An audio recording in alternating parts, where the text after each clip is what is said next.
안녕하세요. 향기설입니다. 이 시간에는 우리의 영원한 집이라는 제목으로 말씀을 나눠서 드리면서 그 첫 번째 시간으로 하나님의 거처와 우리의 거처라는 소제목으로 말씀을 드리겠습니다. 이제 3차 시에 걸쳐서 우리의 영원한 집에 관해서 이야기할 것입니다. 우리 모두는 고향이 있습니다. 그 고향에는 우리가 태어난 곳이고 그 고향에는 부모님이 계신 곳입니다. 그리고 그곳에는 가족들이 있습니다. 그 고향에 가면 부모님이 반기고 가족들이 반기며 많은 생각들이, 많은 추억들이 있는 곳입니다. 만약 고향에 부모님이 계시지 않는다고 하면 그 고향은 쓸쓸하고 삭막할 것입니다. 하늘나라는 우리 모두의 마음의 본향입니다. 하늘나라는 우리의 본향입니다. 하늘나라는 황금보석으로 꾸며진 곳이지만은 그곳에는 하나님 아버지가 계시며 믿는 먼저 간 성도들이 있는 것입니다. 믿음 안의 가족들이 그곳에 있는 것입니다. 만약 하늘나라에 황금보석으로만 꾸며져 있고 하나님이 계시지 않고 하나님의 가족들이 있지 않다고 하면 그곳은 다만 쓸쓸한 보석의 보관 장소일 뿐일 것입니다. 그러나 하늘나라는 우리의 본향입니다. 자, 이제 우리의 영원한 집 내용들 가운데 소제목으로 하나님의 거처와 우리의 거처라는 내용을 가지고 말씀을 드리겠습니다. 하늘나라라는 말을 하게 되면 당장 거기에는 여러 가지 질문이 야기됩니다. 그런 곳이 실제로 있어요? 만약에 있다면 어디에 있어요? 하늘나라는 무엇과 같은가요? 모든 사람이 그곳에 가나요? 아니면 어떤 특권을 받은 소수만 가나요? 그리고 나서 어떤 사람들은 이렇게 물을 것입니다. 우리가 죽자마자 즉시 그곳에 가는지 혹은 아니면 영원히 잠시 동안 잠자다가 그곳에 가는지 말입니다. 많은 사람들에게 있어서 이런 질문은 별로 적합하지 않을지도 모르겠습니다. 사후의 삶이라는 것을 비웃으면서 영원한 기쁨의 천국과 영원한 형벌의 지옥에 대한 신앙을 조롱하기도 하기 때문입니다. 인간의 존재는 무덤에서 그 종말을 고한다고 확신하기도 합니다. 그리스도인은 하나님의 거룩한 말씀에 대한 그들의 신앙에 근거해서 그들은 그 영원한 집에서 그들을 기다리고 있는 기쁨을 즐거움으로 바라보고 있습니다. 위로의 생각이 땅 위에서 상처를 치료해주며 슬픔을 달래줍니다.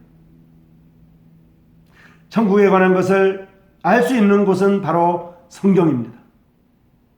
하늘이라는 단어는 그 단수형과 복수형을 합쳐서 성경에서 600회 이상 나타납니다. 영원한 거처에 관하여 많은 지식이 성경에 주어져 있으며 두 가지 측면에서 그것을 자세히 살펴보겠습니다. 첫째는 하나님의 거처로서, 두 번째는 성도의 거처로서의 하늘나라에 대해서 공부하기로 하겠습니다. 먼저 하나님의 거처입니다. 지존무상하며 영원히 거하며 거룩하다 이름하는 자가 이같이 말씀하시되 내가 높고 거룩한 곳에 거하며 또한 통회하고 마음이 겸손한 자와 함께 거하나니 이는 겸손한 자의 영을 소성케 하며 통회하는 자의 마음을 소성케 하려 함이라고 시편 57편 15절에 나와 있습니다. 종과 주의 백성 이스라엘이 이곳을 향하여 기도할 때 주님은 그 간구함을 들으시되 주님의 계신 곳 하늘에서 들으시고 들으시사 사하여 주옵소서. 열왕기상 8장 30절에 나와 있습니다. 이 말은 하나님께서 지상에는 계시지 않는다는 의미가 결코 아닙니다. 그분은 어느 곳에나 계시지만 그분의 거처는 하늘입니다. 그분은 그곳에 거하시며 그곳으로부터 모든 그분의 피조물을 통하여 임재하십니다. 또한 하늘은 하나님의 보좌가 있는 곳입니다. 여호와께서 그 보좌를 하늘에 세우시고 그 정권으로 만유를 통치하시도다라고 시편 103편 19절에 나와 있습니다. 그곳에서 그분은 인간사를 다스리십니다. 바벨론의 강력한 왕인 느부갓네살 왕은 직접적인 경험을 통하여 하나님의 주권적인 통치권을 배웠습니다. 그는 자기중심적이며 교만한 사람이었는데요. 하나님의 채찍을 맞고 얼마 동안 심한 정신적 병에 걸렸습니다. 그것이 다 지난 후에 그는 이렇게 기도합니다. 그러므로 지금 나 느부갓네살이 하늘의 왕을 찬양하며 칭송하며 존경하노니 그의 일이 다 진실하고 그의 행하심이 의로우심으로 무릇 교만하게 행하는 자를 그가 능히 낮추심이니라 라고 다니엘서 4장 37절에 나와 있습니다. 하나님께서는 하늘에서 우리의 경배를 받으시며 우리의 기도를 들으십니다. 내 이름으로 일컫는 내 백성이 그 악한 길에서 떠나 스스로 겸비하고 기도하여 내 얼굴을 구하면 내가 하늘에서 듣고 그 죄를 사하고 그 땅을 고칠지라 라고 역대하 7장 14절에 나와 있습니다. 하늘에서 하나님은 지상에 있는 그의 백성의 경배를 받으실 뿐만 아니라 또한 그와 함께 있는 하늘의 천사들의 찬송도 받으십니다. 하늘에 거하는 무수한 천사들, 성경은 그들이 끊임없이 하나님을 경배하며 섬기는 것으로 묘사하고 있습니다. 그들은 계속해서 하늘과 땅과 하늘을 오르락 내리락 하면서 주님의 명령을 수행하고 있습니다. 모든 천사들은 부리는 영으로서 구원 얻을 후사들을 위하여 섬기라고 보내심이 아니뇨 라고 히브리서 1장 14절에 나와 있거든요. 이러한 모든 활동들은 하나님의 보좌를 중심으로 이루어지고 있습니다. 그곳으로부터 그들은 명령을 받고 그들의 임무가 완성되면 그들은 그리로 돌아갑니다. 천사와 같은 다른 존재인 그룹과 스랍이 있는데요. 이 그룹과 스랍은 하늘에서 하나님과 함께 있습니다. 봉사와 경배를 위한 피조물인 그들은 하나님의 덕을 기리고 그분의 거룩함을 지키며 순종을 통하여 그분에게 찬송을 돌리기 위하여 그분의 보좌 주위에 둘러서 있습니다. 하늘은 하나님의 거처입니다. 그분의 보좌에서 하나님은 모든 피조물을 다스리시며 그분의 백성의 기도를 들으시며 땅 위의 신하들과 하늘의 시종들로부터 경배를 받으십니다. 죽은 성도들의 집에 대해서 살펴보겠습니다. 하늘은 하나님의 거처일 뿐만 아니라 성도들의 영원히 거할 곳입니다. 하늘은 우리들의 영원한 집이라고 부르는 것은 정당한 일입니다. 믿는 자들에게 있어서는 죽자마자 그들의 영혼은 하나님 앞으로 영원히 들어갑니다. 죽음에는 육체적인 분리와 영적인 분리가 포함됩니다. 존재가 없어지는 것이 아닙니다. 육체적인 죽음은 영혼이 신체로부터 분리될 때 일어납니다. 영적인 죽음은 영혼이 하나님께로부터 영원히 분리되는 것입니다. 육체적인 죽음은 영혼이 신체로부터 분리될 때 일어나고요. 영적인 죽음은 영혼이 하나님으로부터 영원히 분리되는 것이라고 하는 것입니다. 그러나 하나님께 감사할 것은 그리스도 안에 있는 믿는 자들은 육체적으로는 죽을 수 있지만은 그의 영혼이 육체로부터 분리되면 영적으로는 결코 죽지 않습니다. 영혼이 하나님으로부터 분리되는 것은 결코 경험하지 않을 것입니다. 사랑하는 그리스도인들 중에 이미 죽은 사람들은 하나님으로부터 분리된 것이 아니며 앞으로도 그런 일은 결코 일어나지 않으리라는 것을 알 수가 있습니다. 마음을 그리스도에게 드렸을 때에 영원한 생명을 받은 것입니다. 내 말을 듣고 또 나보내신 이를 믿는 자는 영생을 얻었고 라고 요한복음 5장 24절에 나와 있거든요. 그리스도 안에서 죽은 사람들은 영원히 끝나지 않는 하나님과의 관계 속에서 그 관계 속으로 들어가게 되고요. 지금도 하늘에서 그와 함께 거하고 있습니다. 나사로의 부활시에 예수님께서 마르다에게 이 진리를 그분의 말씀 속에서 가르쳐 주셨습니다. 나사로가 죽은 지 4일이 지난 후에 예수님께서 베다니에 도착하자 나사로의 누이 마르다는 그분을 만나기 위해 나와서 주님께서 여기 계셨다면 내 오라비가 죽지 아니하였겠나이다 라고 불평합니다. 요한복음 11장에 나와 있거든요. 그러자 그리스도께서는 그녀의 오라비가 다시 살 것을 다짐하면서 다음과 같은 아름답고도 위로를 주는 진리를 말씀하셨습니다. 나는 부활이요 생명이니 나를 믿는 자는 죽어도 살겠고 무릇 살아서 나를 믿는 자는 영원히 죽지 아니하리니 이것을 내가 믿느냐?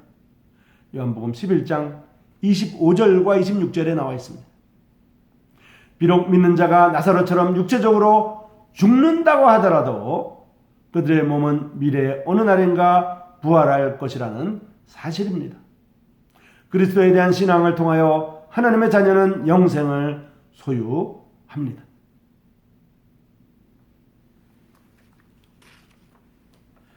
믿는 자가 죽으면 이 생을 떠나서 즉시 그리스도 앞으로 가게 됩니다. 몸은 이 땅에서 부패하고 썩어지고 관으로 들어가고 무덤으로 들어가서 부패의 시간들을 보내지만은 그래서 흙으로 돌아가게 되겠지만은 몸은 하나님께서 우리에게 주신 영혼은 죽음과 동시에 육체를 떠나 그리스도께로 주님께로 가는 것입니다. 육체적 생명이 끝나는 바로 그 순간에 그리스도인은 하늘에 있는 그의 영원한 집에서 얼굴과 얼굴을 대하여 그리스도를 만납니다. 그리스도께서 저주받은 나무에 달려 있을 때 죽어가는 강도 중에 하나가 그에 대한 신앙을 나타내면서 예수님 당신의 나라에 임하실 때에 나를 생각하소서라고 부르짖었습니다. 주 예수님께서는 그에게 그들이 다시 만나리라는 말씀을 주셨는데요. 그것이 먼 미래의 어느 날이 아니었습니다. 그분은 이렇게 말했습니다. 오늘 내가 나와 함께 낙원에 있으리라 라고 누가복음 23장 43절에 나와 있는 것입니다. 주 예수님께서는 이렇게 약속하셨습니다. 죽음과 부활 사이의 기간은 그리스도 앞에서의 기쁨과 축복의 교제의 시간으로 보았던 것입니다. 이는 내게 사는 것이 그리스도니 죽는 것도 유익함이니라. 그러나 만일 육신으로 사는 이것이 내 일의 열매일진데 무엇을 가릴는지 나는 알지 못하노라. 내가 그 두 사이에 끼었으니 떠나서 그리스도와 함께 있을 욕망을 가진 이것이 더욱 좋으나 라고 바울 사도는 빌립보서 1장 21절에서 23절까지 해서 말하고 있습니다. 이 생을 떠나는 순간에 주 예수님과 함께 있을 것을 완전히 기대했음을 볼 수가 있습니다. 이 기대 때문에 죽는 것도 유익함이라 라고 말했으며, 혹은 떠나서 그리스도와 함께 있을 욕망을 가진 이것이 더욱 좋으나 라고 말할 수 있었던 것입니다. 자, 또 다른 말씀을 보겠습니다. 이러므로 우리가 항상 담대하여 몸에 거할 때는 주님과 함께 거하는 줄을 아노니, 이는 우리가 믿음으로 행하고 보는 것으로 하지 아니함이로라. 우리가 담대하여 원하는 바는 차라리 몸을 떠나 주님과 함께 거하는 그것이라 라고 고린도후서 5장 6절에서 8절까지 나와 있습니다. 그리스도인이 죽으면 그의 영혼은 즉시 하늘의 그리스도인들이 먼저 간 그 그리스도 앞으로 인도됩니다. 믿는 자에게 있어서 죽음이란 한 번으로 영원한 변화, 즉 지상에 있는 몸속의 존재로부터 영원한 집에서 주님과 함께 있는 존재로 즉시 가져다 주는 것입니다. 십자가에 달리시기 전에 예수님께서 들으신 요한복음 17장의 기도의 성취입니다. 요한복음 17장의 주님의 기도 가운데 한 구절을 보겠습니다.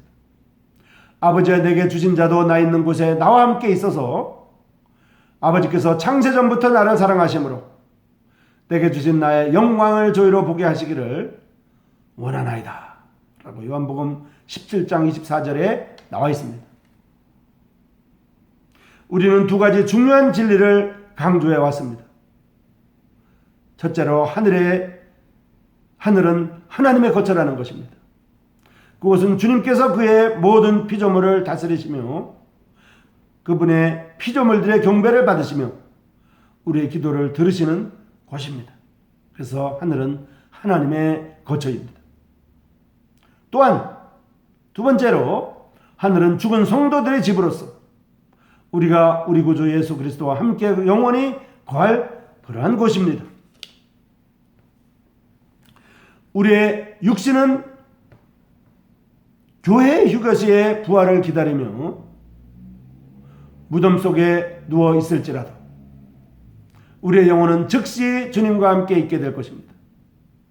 이 교회는 이 땅에 있는 하나의 교회가 아닙니다.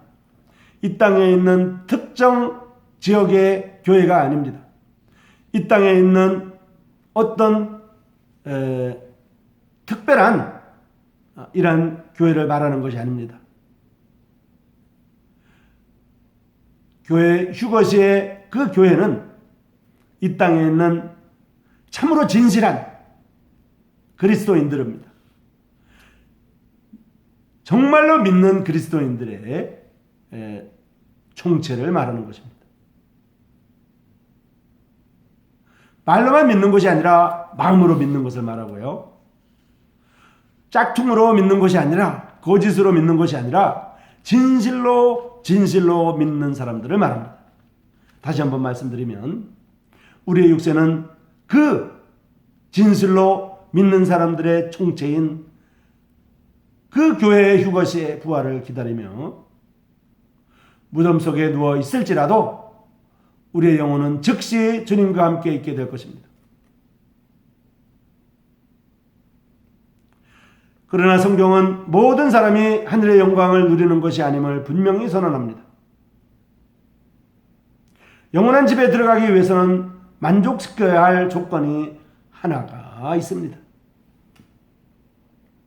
그 유일한 조건은 하나님의 아드님이신 주 예수 그리스도를 대한 신앙입니다.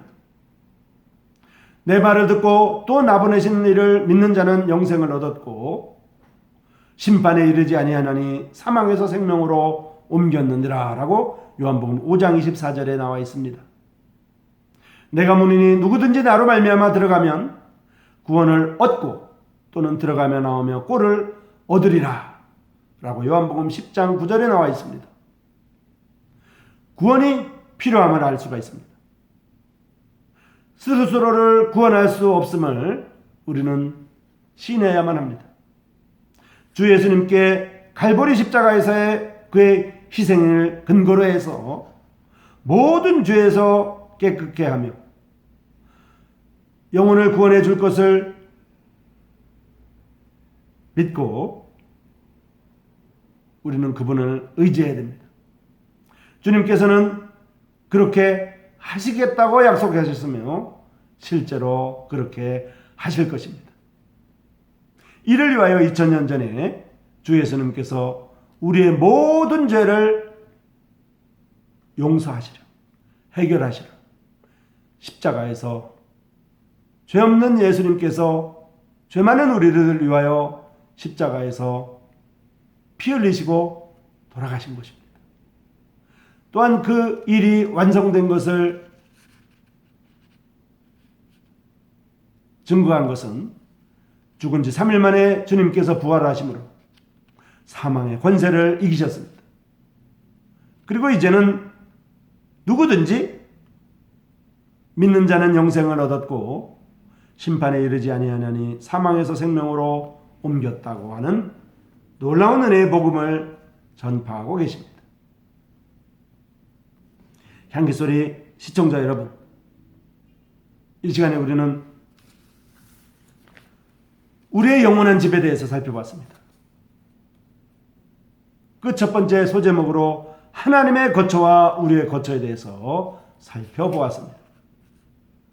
우리 중에 한 사람도 하나님의 거처와 우리의 거처가 된 이 하늘 본향, 하나님이 계시고 먼저간 믿는 성도들이 있는, 믿음의 가족들이 모두 있는 그곳에 모두 다 가기를 간절히 바랍니다.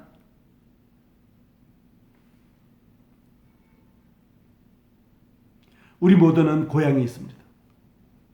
그 고향에는 부모님이 계십니다. 그 고향에는 부모님도 계시고 가족들도 있습니다. 우리 모든 인류의 고향은 바로 하나님의 품입니다. 하나님이 계신 곳, 하나님 아버지가 계신 곳, 그리고 하나님을 믿는 하나님의 가족들이 있는 곳, 그 하늘나라에 우리는 가야 됩니다. 그것이 바로 우리의 본향입니다.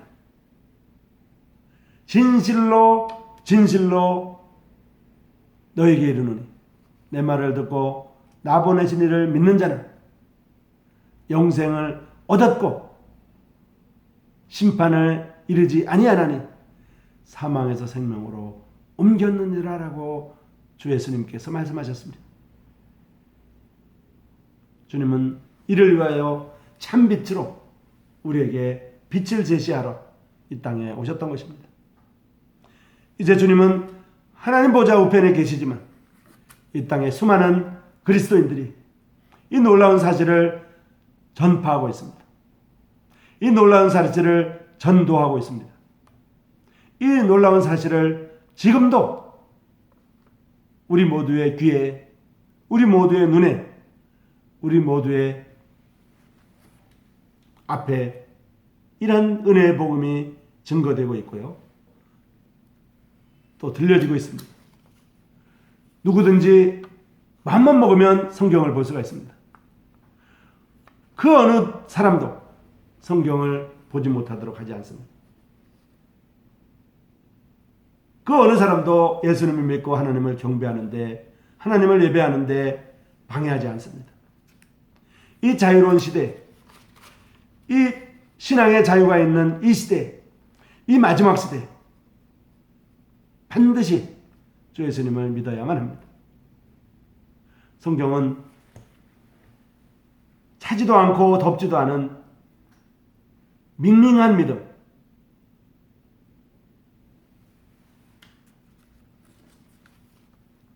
차지도 않은 믿음, 덥지도 않은 믿음, 미지근한 믿음, 이것을 성경은 경고하고 있습니다. 하나님께서 믿는 자의 부활을 말씀하셨지만 또한 사람이 한 번 죽는 것은 정한 것이요 그 후에는 심판에 있다고 하는 경고의 메시지도 동시에 성경은 우리에게 말합니다. 여러분, 아무쪼록 한 사람 불과 유황으로 타는 모신 불못에 들어가지 마시고 주 예수님께서 이루어놓으신 죄의 용서, 완전한 죄값을 치르신 영원한 속죄, 그 사실을 믿음으로 말미암아 영원한 생명에 이르시기를 간절히 바랍니다. 여러분 고맙습니다.